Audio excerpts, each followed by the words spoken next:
welcome to my channel. I'm Amrita, and in 2026, I have been doing the monthly solo RPG challenges. And the theme for March was Uniquely You. So I was thinking about what I could do for this challenge that was uniquely me.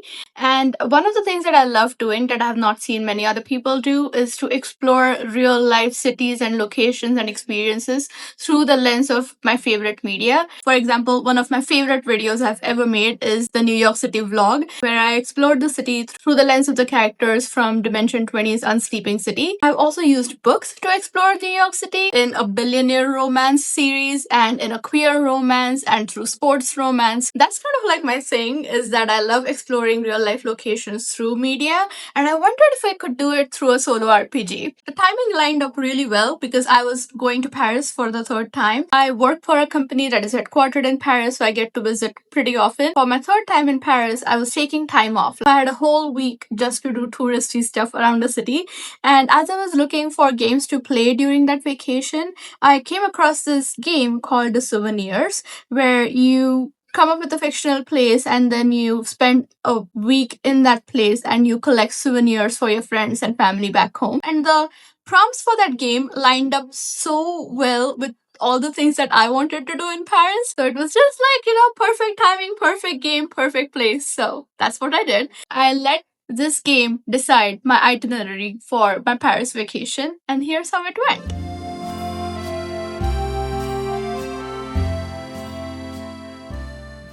My vacation started on a Wednesday, so that's the first prompt that I picked, and it was the worst tourist trap you could imagine in these parts, but it's too enticing to pass. For this prompt, I did the only logical thing to do, which was to go see the Mona Lisa at the Louvre.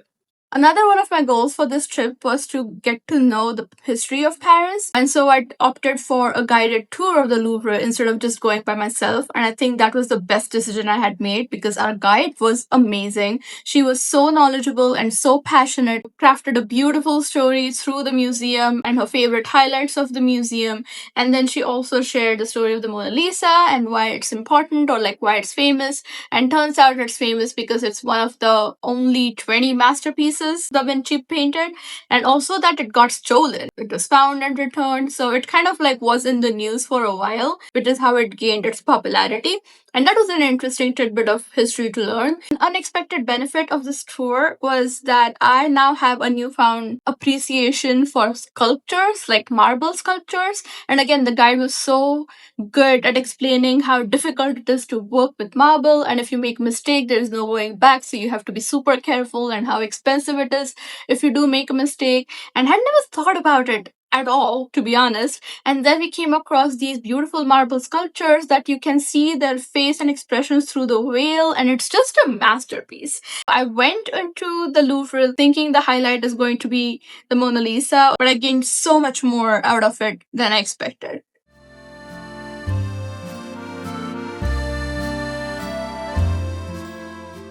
The prompt for the next day was a culturally important monument that people all around the country know this region for. And for this prompt, I chose to go to Notre Dame. I chose to do the audio tour, and it was amazing. It is a very well designed tour that guides you through the cathedral and also gives you history and context for all the important sections of the cathedral.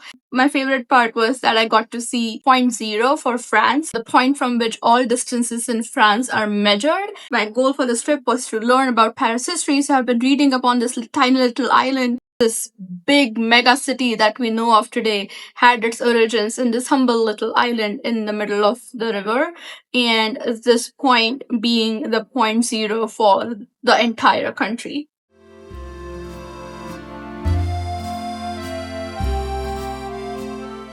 The next day, the prompt was a second visit to a place you have been to this week and wanted to spend more time in. For this prompt, I chose to visit Shakespeare and Co., which was my favorite place from last time.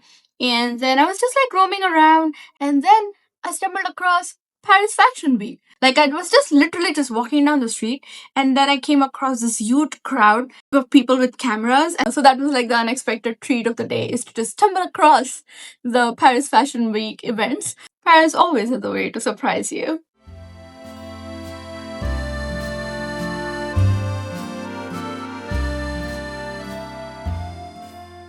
The prompt for Saturday was to visit your immediate neighborhood. This was not my first visit because every time I visit Paris, I stay in the same neighborhood because that's where my office is. And I love walking around the neighborhood because it's one of the trendy neighborhoods of Paris. It has beautiful sculptures, very big, airy boulevards that you can walk around. Many cafes around the place that you can have brunch in or just like get a coffee or hot chocolate and sit and people watch. So that is one of my favorite things to do whenever I am in the neighborhood. So that's what I did on Saturday.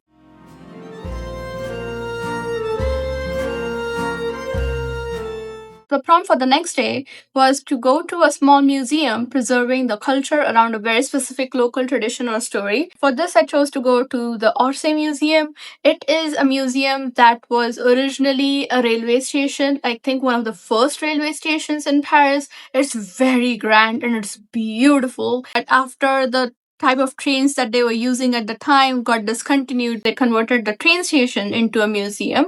And here I got to see some Van Gogh and some Monet, Degas. I only know about these artists because White Collar introduced me to them.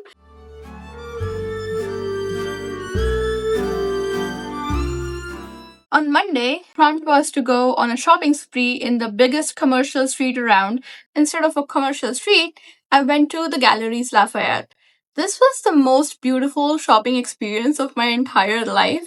I had so much fun just walking around and looking at all the designer brands. And then I went to the cafe, got a little hot chocolate, went to the rooftop, another beautiful view of the city, and had a wonderful time.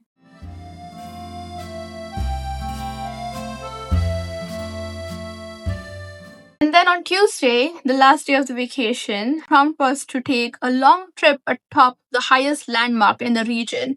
And for this, I chose to go to Montmartre. I did take the walk around though. I didn't like climb up all the stairs or climb up the hill. What I did was there's a public transport bus that goes to the top. So I took the public bus to the top of the hill and like at the footsteps of the basilica.